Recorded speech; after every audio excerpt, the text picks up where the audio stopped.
कारण की आज कीर्तनकाराने जर पैशाचा विचार केला तर सज्जनो मला सांगा, जी तळमळ जरांगे पाटलाची आहे ती महाराष्ट्रातल्या प्रत्येकाने जर ओळखून घेतली का, तर मराठा समाज हा सगळं काम सोडून जरांगे पाटलाला पाठिंबा देण्यासाठी किमान एक एक दिवस इथं बसून राहील, है का नाही? एक एक दिवस बसून राहील. अरे एवढा त्याग तर आपण करू शकत नाही अन्न पाणी सोडून, पण किमान खाऊन पिऊन तरी लोकांनी एक एक दिवस अनुष्ठान उपोषण करायला पाहिजे.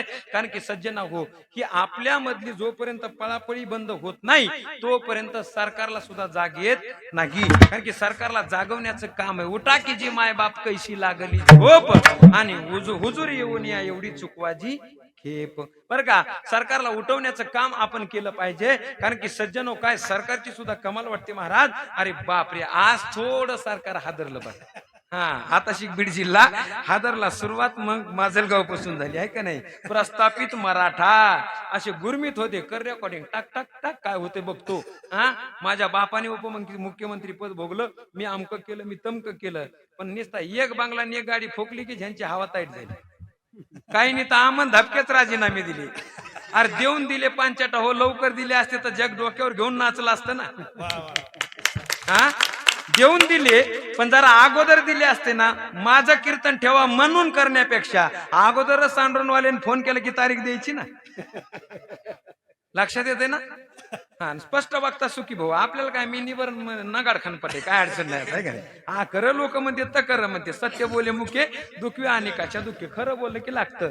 बरं का बाजीराव महाराज, सांडूनवाल्याने प्रेमाने फोन केला की घ्यायची तारीख कुठली टाका बाबा, पहिला असू की सातवा असू, काय घे नाही, सेवा करायची ना, कितवा दिवस असू. अगोदर म्हणजे नाही नाही मग ते जमनच का, डिझेलच लागन, आमकच लागन, तू पायी ना मरायला लागला का ते हेलिकॉप्टर घेऊन हा जीवनामध्ये. कारण की कधीतरी समाजासाठी विचार केला भाऊ तर कधी कधी दुःख वाटतो, आणि दुःख वाटलं की ते मला दम निघत नाही. पण आता लय आवरले मी, आता आजच्या बोलण्यावरूनच तुम्हाला कळलं असं. कारण की लोकाला खरं बोलून जमाना, लोक महेश कीर्तन कट करायला.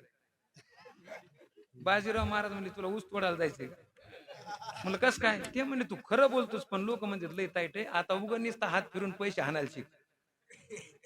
खरं सांगतो मी, तुम्ही माझी आहेत, खोटं सांगणार नाही. गुरुजी खोटं घे, सगळी माझी प्रेमाची मंडळी.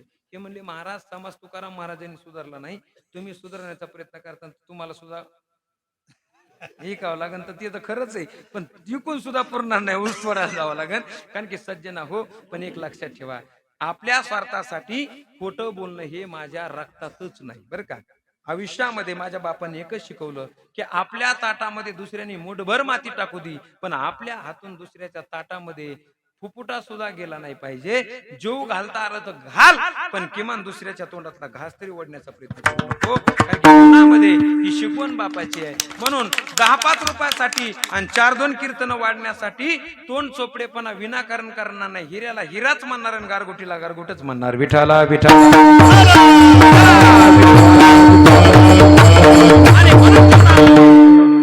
आज या ठिकाणी प्रस्थापित लोकांना जरांगे पाटील हे डोळ्यामध्ये फुकतात, हे बोलतात म्हणजे यांच्या अंतकरणातली आग आहे बरं का दादा. कारण की अंतरीचे धावे स्वभावे बाहेरी आणि दरविता परी आवरे ना.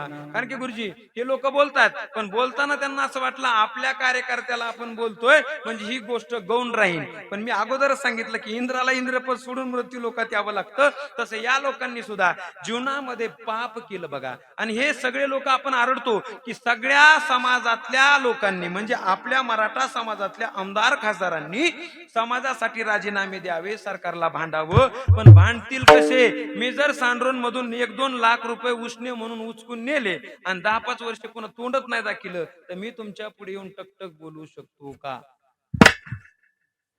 उत्तर तुमच्याच पशी. का बोलू शकत नाही? तर मी तुमचा मिंदा आहे का? तर मी तुमचं गाव 10 लाखाला बुडवलं. उदाहरण बरं का, नाही तर खरंच म्हणतात शूटिंग होते. पुन्हा म्हणायचं तुम्ही कीर्तन संपलं ऐका मोबाईल, तुमच्याकडे 10 लाख आहेत गावाची, एवढे द्यायला मी गरीब माणूस आहे. कारण की जीवनामध्ये या ठिकाणी मी जर तुम्हाला फसवलं आणि तुमच्या मिंद्यामध्ये असल तर मी तुम्हाला उंच मान करून बोलू शकत नाही. याचा अर्थ असा की मी लाचार आहे, म्हणून तुमच्या पुढे वरमान करून बोलण्याची क्षमता माझ्यात नाही. तसं ज्या अर्थी मराठा समाजातले आमदार खासदार सरकार सरकार मायबापाला उंच मान करून भांडण्यासाठी तयार नाहीयेत, बोलत नाहीयेत. त्या अर्थी हे सरकारचे मिंदे आहेत.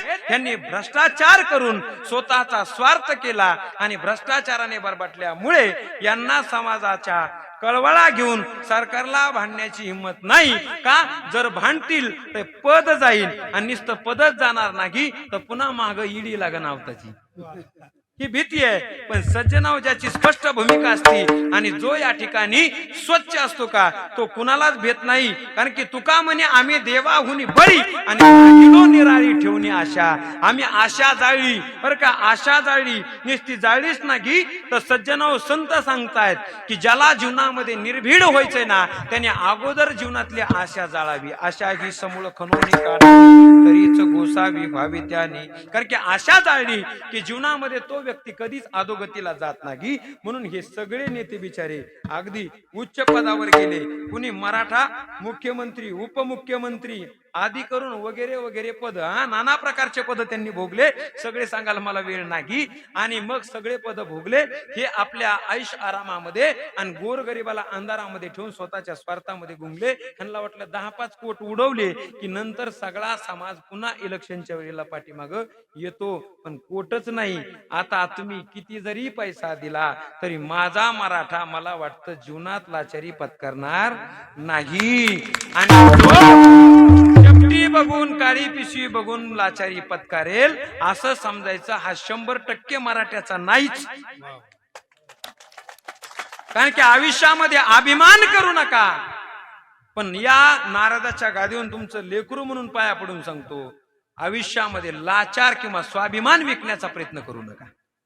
अभिमानी होऊ नका पण स्वाभिमान घाण ठेवू नका. कारण की अभिमान झाला तर अधोगती आहे, पण स्वाभिमान संपवला तर मग जीवनामध्ये पार अधोगतीहून महाअधोगती आहे. म्हणून स्वाभिमानी जीवन असावं, अभिमानी नसावं. आणि जीवनात कधीच कुणापुढे हात पसरवण्याची वेळ नाही. आपल्याला खरंच पुढाऱ्याची गरज नाहीये, कोण्याच पुढाऱ्याची गरज नाही भाऊ. का तर पुढारी आपलं नेऊन स्वतःचं घर भरतात, आपलं काय त्यांचं काही आपल्याला देत नाहीयेत. कारण की यांच्या गाड्या, यांचे बंगले, यांचे कपडे पुढाऱ्याचे हे सगळे आपलेच, हे लक्षात ठेवा. आपलाच 1 रुपया कर जरी वाढवला तर कोट्याधीश नाही अब्जाधीश उलाढाल जगामध्ये होते. म्हणून आहे ती संपत्ती आपलीच आहे.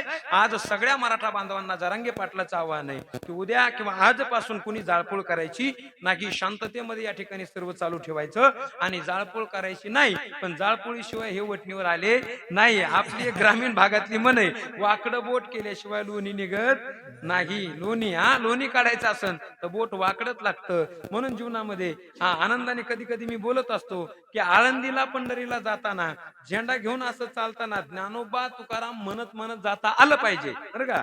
ज्ञानोबा तुकाराम किंवा माझ्या जीवीची आवडी आवडी राम, माझ्या जीवीची आवडी पंढरपुरा पांडुरंगी मन रंग रे. या ठिकाणी पंढरीला झेंडा घेऊन जाता आलं पाहिजे.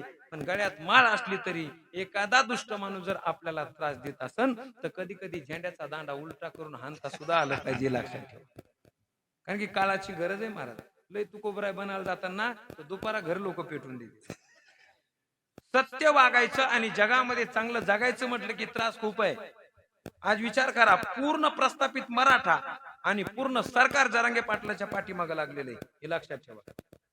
आज जरी आपल्याला वाटत असेल की हे अंत पाहतात, अंत नाही, हे जाणून बुजून षडयंत्र यांचं की जरांगे पाटलांची प्रकृती ढासळेपर्यंत आरक्षण द्यायचंच नाही. यांनी ठरवलं त्यांच्यासाठी काय अवघड आहे.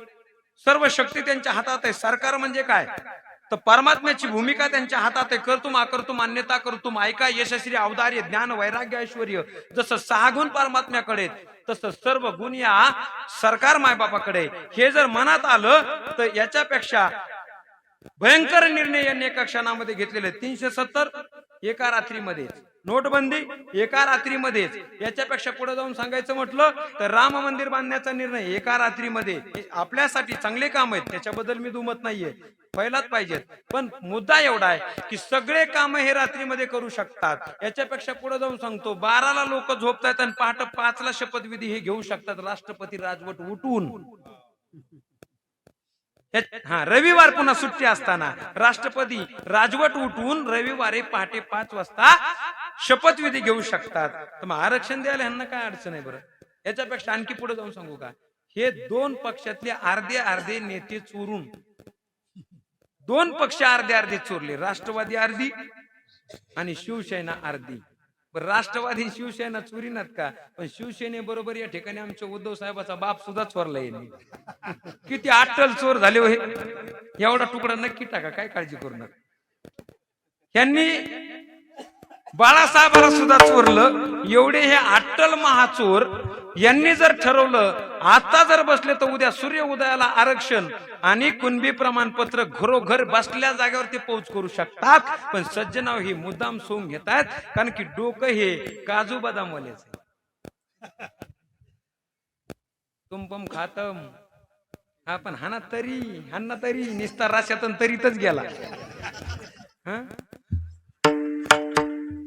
म्हणून जीवनामध्ये आता जास्त बोलत नाही मी, सगळ्याला पाठ झाले, त्याच्यामुळे आपल्या वाणीने कशाला तोंड खराब करायचंय. कारण की जे आपल्या समाजाला विरोध करणारे आहेत, आपल्या समाजातलेही भरपूर आहेत, त्यामध्ये आदरणीय या ठिकाणी राणे साहेब आहेत, त्याच्यानंतर या ठिकाणी रामदासजी कदम आहेत. यांना उपाध्या आणि पदव्या कुठल्या लावा ही सुद्धा कळा ना, कारण की त्यांना नाव ठेवता आपली वाणी खराब करून घेणे. याच्या पुढे जाऊन सांगायचं म्हटलं तर तो हेकणं आहे, पुन्हा बघत चिवडान मागत जिलाबी. मला संविधान वाचवायचं आहे का, संविधान माईच्या पोटात होतं तेव्हाच वाचित होतं काय माहिती. संविधान वाचवायचंय. अरे डॉक्टर बाबासाहेब आंबेडकरांनी संविधान हे सगळ्यासाठी निर्माण केलं. जसं छत्रपती शिवाजीराजांनी या स्वराज्याची स्थापना प्रत्येक जातीतल्या लोकांसाठी निर्माण केली, तसं संविधान हे प्रत्येक जातीसाठी आहे. आणि आरक्षण बाबासाहेबांनी सुद्धा लिहित असताना या ठिकाणी मराठ्यांना आरक्षण मिळावं ही डॉक्टर बाबासाहेबांची भावना होती, मनामध्ये इच्छा होती. आणि काही पुन्हा मध्येच बुटबुट उड्या हाणतात, काय काय म्हणतात नाही बाबासाहेबांनी आरक्षण दिलं, आम्हाला आरक्षण दिलं, मराठ्याला घ्या म्हणजे नको म्हटले. पण मी सांगतो बाबासाहेबांच्या नंतर छत्रपती राजर्षी शाहू महाराज यांनी आरक्षणाची अंमलबजावणी केली आणि सगळ्या समाजाला आपल्या बापाने छत्रपती राजर्षी शाहू महाराजांनी आरक्षण दिलेले हे लक्षात ठेवा. म्हणून आजही आपण मागताना काय म्हणतो, आरक्षण आमच्या हक्काचं नाही, कुणाच्या बापाचा हक्क. म्हणजे काय, का आरक्षण हे अगोदर आपलंच आहे, फक्त आपल्याला त्याच्यापासून वंचित ठेवलं. ते वंचित कोणी ठेवलं, या मोठ्या लोकांनी ठेवलं आणि स्वतः ओबीसी मध्ये जाऊन बसले. सगळे नेते ओबीसी मध्ये गेले, ह्यांचे लेकरं ओबीसी मध्ये गेले आणि हे पुन्हा ठामपणे सांगतात की आम्हाला कुठल्याच कुणबी प्रमाणपत्राची गरज नाही. याचं कारण असं आहे की याला म्हणायचं चोरावर मोर. म्हणजे नीचपणातला नीचपणाचा कळस यांचा झाला. म्हणून त्यांचे नाव घेऊन कीर्तनाच्या गादीवर त्यांचं पुण्य वाढून आपल्याला पाप घ्यायचं नाही. फक्त एकच लक्षात ठेवायचं, आज ज्या ज्या पुढारी लोकांनी या आरक्षणाच्या लढ्यामध्ये आपल्याला साथ दिली, येणाऱ्या काळामध्ये आपण त्यांना साथ द्यायची. आणि ज्या पुढाऱ्यांनी फक्त बग्याची भूमिका घेतली, आपण सुद्धा इलेक्शन मध्ये तो मुंड्यावर कसा जाईल याचीच भूमिका बघायची आणि त्याच्या मुंडक्यावर पाय देण्यासाठी त्याचं जे चिन्ह आहे त्या चिन्हाला सोडून बाकी कुठल्याही बटनाला स्पर्श करायचा बरं का. पण त्याच्या चिन्हाला चुकून सुद्धा धक्का लागू द्यायचा नाही बरं का. ते सांगतात ना, मी ओबीसी समाजाच्या बाबतीमध्ये कुठलाही अन्याय होऊ देणार नाही. दादा काळजी करू नका, आम्ही सुद्धा घड्याळ दाबताना विचार करूनच दाबू बरं का. कारण की जीवनामध्ये खूप खूप बोलायसारखं आहे, पण कसं असतं आपल्या अवकतीपेक्षा माणसाने बोलू नये. कारण की दादा मुंबईमध्ये, आपण सांडून मध्ये, आपलं काय तिथं पोहोचत नाही. आणि माग बोलणं म्हणजे आपण त्यांची निंदा करून आपल्या डोक्यावर पाप घेणं. योगायोग जिंदगीत तसा आला तर कधी कधी समोरासमोर बोललेलं बरं असतं, आहे का नाही. ते म्हणतो हो तो यायचं. सत्य संकल्पाचा दाता नारायण आणि सर्व करी पूर्ण मनोरथ. कारण की आपल्या मनात बसलं का, विकास महाराजाला माहितीये, आपल्या जवळचा आमदार तिला टकटक बोलायला लागला. मी म्हणलं तू फक्त प्रामाणिकपणाने लोकांचे काम कर, बाकी कुणाला बाटल्या पिटल्या देऊ नको. आता याच्यापेक्षा इचकून नाही सांगत, उगा पुन्हा पांगत असते ते. मग माईक बंद झाल्यावर सांगतो तुम्हाला, कारण की खोटं सांगत नाही मी. तुम्हाला साक्षीदार तुम्ही बळीदादाला विचारा. आपल्या आरक्षणाच्या दिवशी 14 तारखेला नरेंद्र पाटील, जे अण्णासाहेब पाटील ज्यांनी मराठा आरक्षणासाठी बलिदान दिलं, त्या नरेंद्र पाटलाला सुद्धा 20 मिनिट आम्ही असं बेजार केलं. ते म्हणजे तुमच्या पाया पडतो, मी मराठा म्हणून आलो, मी नेता म्हणून आलो नाही. कारण की सज्जन हो, जीवनामध्ये बघायची भूमिका नाही, हा भेडायला शिकायचं, काय होत नाही. आमदार खासदार काय मंत्र्या माणसापेक्षा वेगळेच काय? हा, अजिबात कोणाची कदर करायची आणि कुणीच आता कदर करीत नाही. कारण की तालुक्यात जे लोक झेंडे घेऊन पळत होते, तेच लोक जर आग्नी घेऊन घरावर पेटवायला पळत असतील, याच्यापेक्षा आणखी दुर्दैव काय? कारण की आज तुम्हाला सांगतो, प्रस्थापित नेते असतील किंवा राजकारणातले सगळे पुढारी असतील ना, ह्यांच्या काळजाचे ठोके सश्यासारखे निसते धड धड धड करीत